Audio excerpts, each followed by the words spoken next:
athletics and required by law in many states for schools to obtain written consent from athletes and their parents as a condition of participation in sports. In the eyes of the courts, such consent must be informed, that is, based upon understanding and appreciating the risks involved. The purpose of this video is to assist schools in providing that risk warning and obtaining informed consent to participation. It does not address every risk and by itself cannot prevent any injury. Responsibility for complete knowledge of risk and injury prevention lies with the individuals involved, including parents and athletes in each sports program. Major funding for this project provided by the Sporting Goods Manufacturers Association.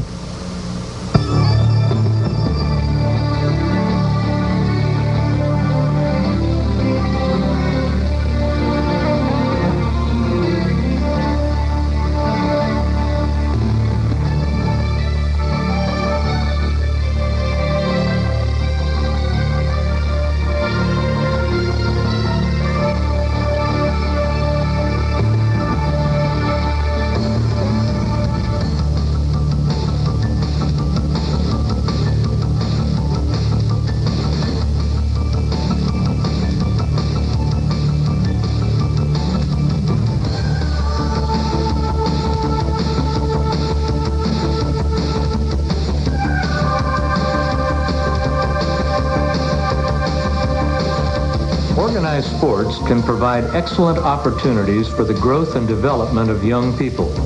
They also promote valued relationships, a sense of belonging, and increased self-esteem. Most of all, they bring tremendous enjoyment into young lives. With these benefits, however, come certain risks. As with every aspect of life, especially those involving physical activity, the stresses of sport can produce injury. The media exposure given professional and major college athletes makes us keenly aware of injuries at that level of play, but we sometimes forget that injury risk is a concern for athletes of all ages.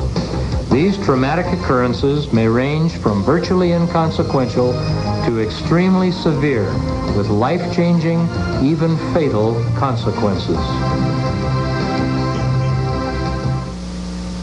The courts have established a legal responsibility, and schools have made a moral commitment to advising athletes and parents of those risks and assuring that they understand the nature and magnitude of those risks in deciding whether to participate in sports. Students need not be competitive athletes to gain full benefit from their education. Schools offer many valuable experiences outside the classroom which enhance students' lives. Competitive sports participation is just one choice. For those who make that choice, the combined physical, mental, and emotional challenge offers certain benefits and presents particular risks which are not a part of other school activities. However, just as some get carried away with the importance of sports success, viewing winning as the only significant result, it is also possible to distort reality when it comes to risk, to focus on rare, isolated incidents and disregard the big picture. Just as athletes and parents are entitled to straightforward information, we believe they're entitled to complete information so that they can view sports risk from an appropriate perspective.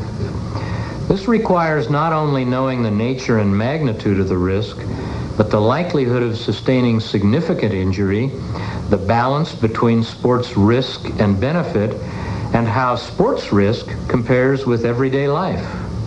In the next few minutes, we will provide you with concrete information about the big picture. This will enable you to judge the risk for yourself in deciding about sports participation and will support your school in fulfilling its legal and moral responsibilities. Effective risk warning serves two purposes. It provides athletes and parents with information to which they are entitled, and it sets the stage for reducing risk and preventing harm. Being a parent myself, I think that all parents have to have an involvement as well as an awareness as to what their children are doing with regard to sports participation. Oftentimes it is the unknown that that causes the parent to have the most concern about athletic program. And here's an opportunity for the parents to fully understand the program and to fully understand what their child is getting into. The welfare of the student, the health of the student, the safety of the student is foremost in any of our programs or policies in the school district, and most certainly in the area of athletic competition. I'm responsible for the junior high schools, which we have 12, and 5 high schools, which is a total of about 27,000 students. We meet at the start of every season with every parent, whether it be badminton or football, and we go over what their responsibility is. As careful as we might be, accidents can occur, and the injuries can be serious enough to involve death. Well-informed people, of course, that know that there are risks inherent, not only in sport but in life, are going to be better players to begin with. They're going to be safer players. Based upon my experience of some 21 years as a school board member, as a past president of the Illinois Association of School Boards, past president of the National School Boards Association, we have got to be concerned about looking to the safety of the student athlete. And that's really the essence of the kind of business that we're in, that we want to teach kids how to play properly, safely, and part of that whole aspect, of course, is warning people about the potential risks that are inherent in the athletic scene. I think we need to look at the total athletic picture and put it into perspective. There's probably no better or finer preparation for life for youngsters than athletic participation. Sports has a lot of risk in it. That's part of what brings about personal growth. Athletics is a great way to find out who you are and how far you can go. And it's a way that's not available in any other situations. Sports and athletic participation teaches kids how to relate to each other. It teaches them how to be a member of a team, how to fit into society, how to push themselves to achieve what they can, how to become their own personal best. Individuals at whatever level, whether they're adults or children, all have a certain element of risk that's a part of their lives. They must choose between things which are inherently dangerous and things that are not dangerous. And athletics is no different than that general population or environment. Your child is much safer participating in sport than he or she is going out to get on a bicycle, to ride in their motorcycle, to go for a ride in their car, to go rock climbing or other activities.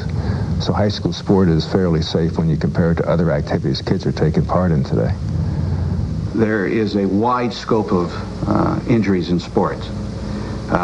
When we originally designed the basic course, we felt it was very important for coaches to be able to take care of simple scratches all the way to catastrophic injuries.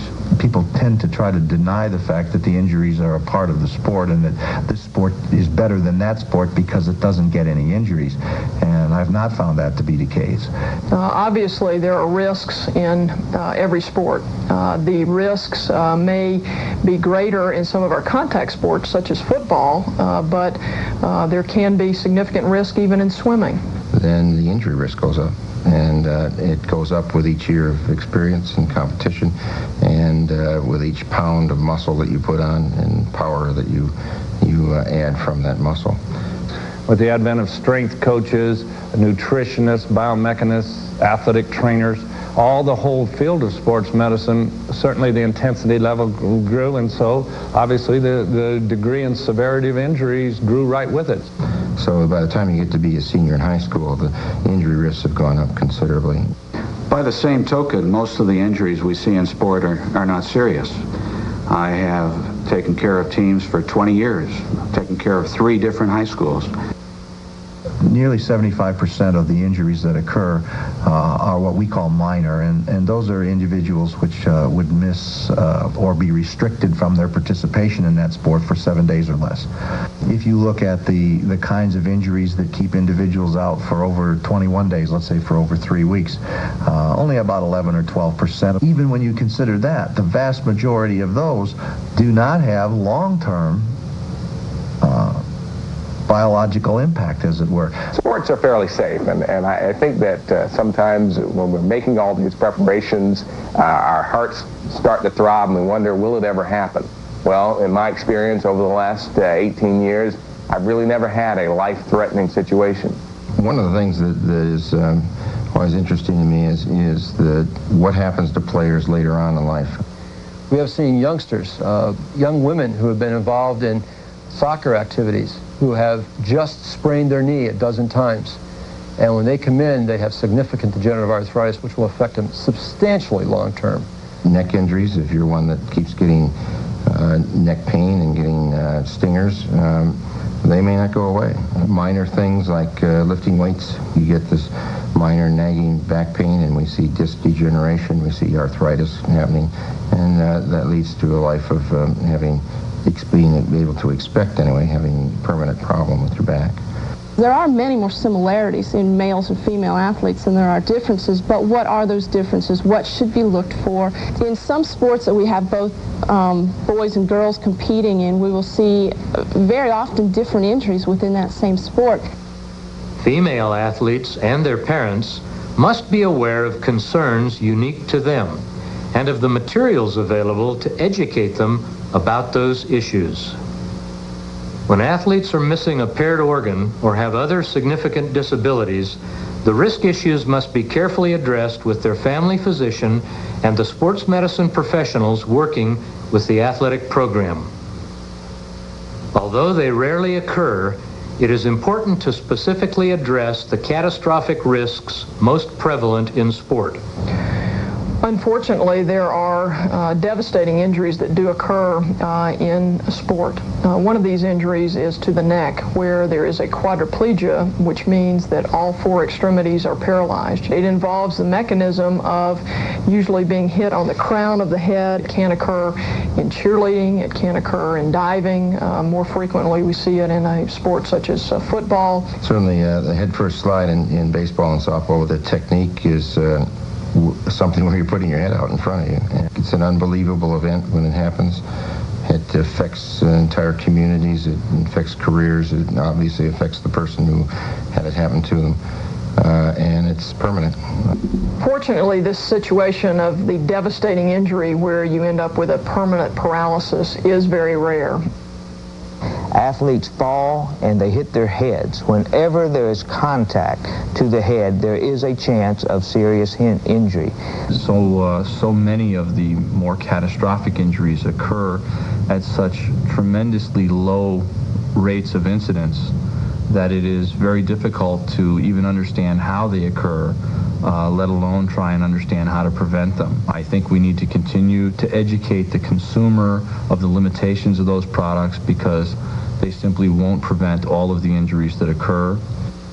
One of my very serious concerns is the area of repeated concussion, and also the area of individuals being allowed to go back and play a contact collision sport after an initial head injury. The risk is there for what we call the second impact syndrome, which is a very lethal brain swelling syndrome. So it is extremely important that after an athlete has had a head injury, that it be determined that they are truly asymptomatic, that they have no headache, they have no lightheadedness, they have no difficulty assimilating or integrating new information. Heat illness is totally preventable, but it is still one of the key risks that we see in major sports competition throughout the United States. In Orange County, California, within 1 week, a high school male football player as well as a female soccer player died of heat stroke while practicing in late afternoon, high temperature conditions. The first thing is regular hydration. Once you're thirsty, it's already too late to hydrate. You have to hydrate well in advance, as a lifestyle even. The second thing that people can do to prevent heat illness is proper acclimatization. Soccer, cross country, volleyball, whatever it is, that they have to understand what the environment is that they're going to be playing at, and they're going to have to reenact that environment in the preseason.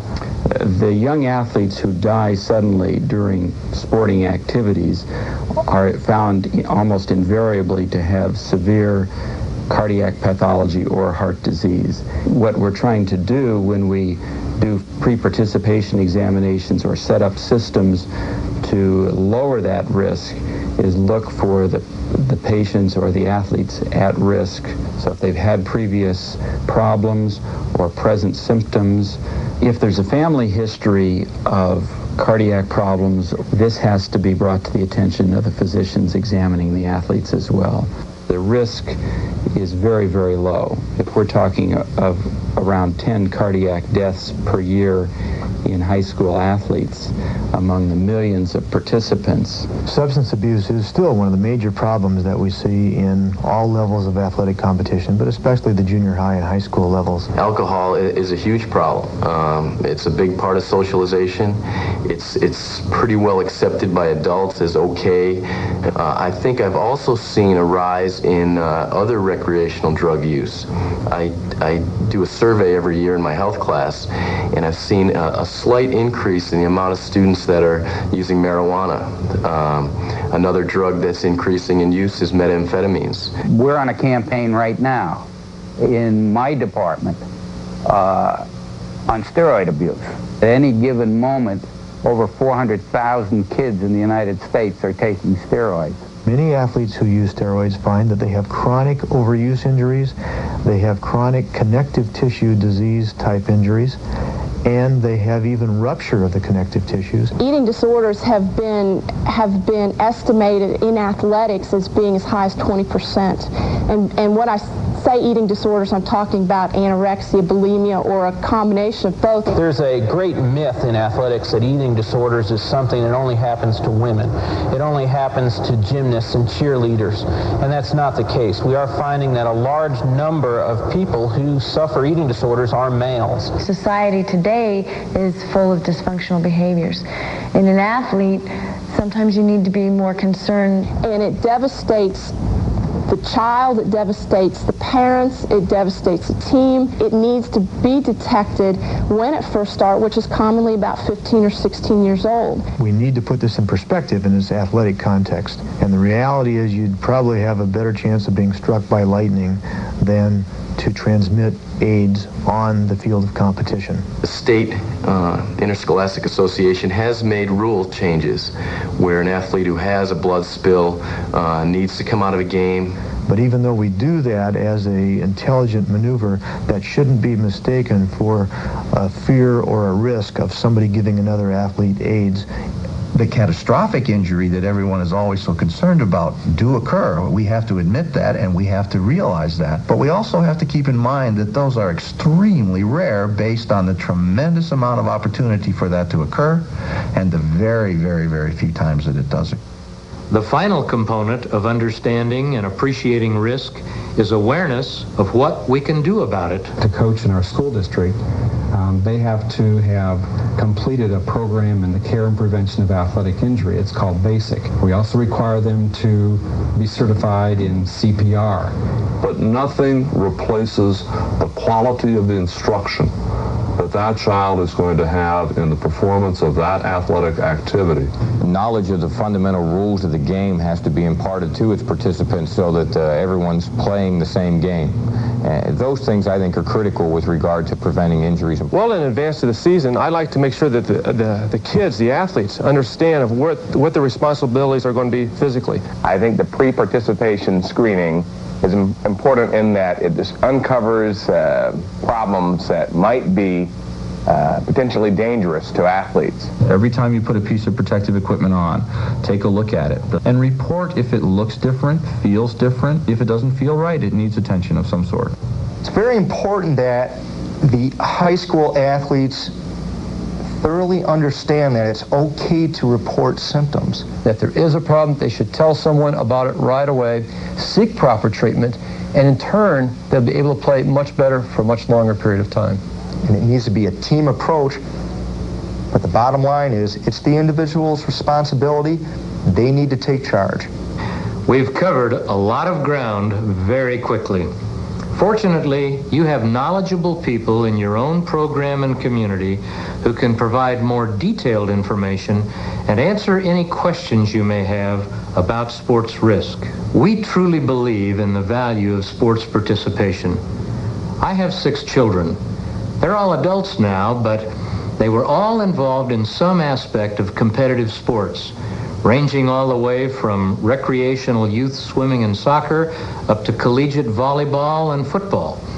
And all experienced great benefit from their activities while incurring some of the risks. But we don't intend to impose those beliefs on you. We want you to be the judge of whether sports participation is worth the risk. If you decide to participate, we trust it will be an enriching experience.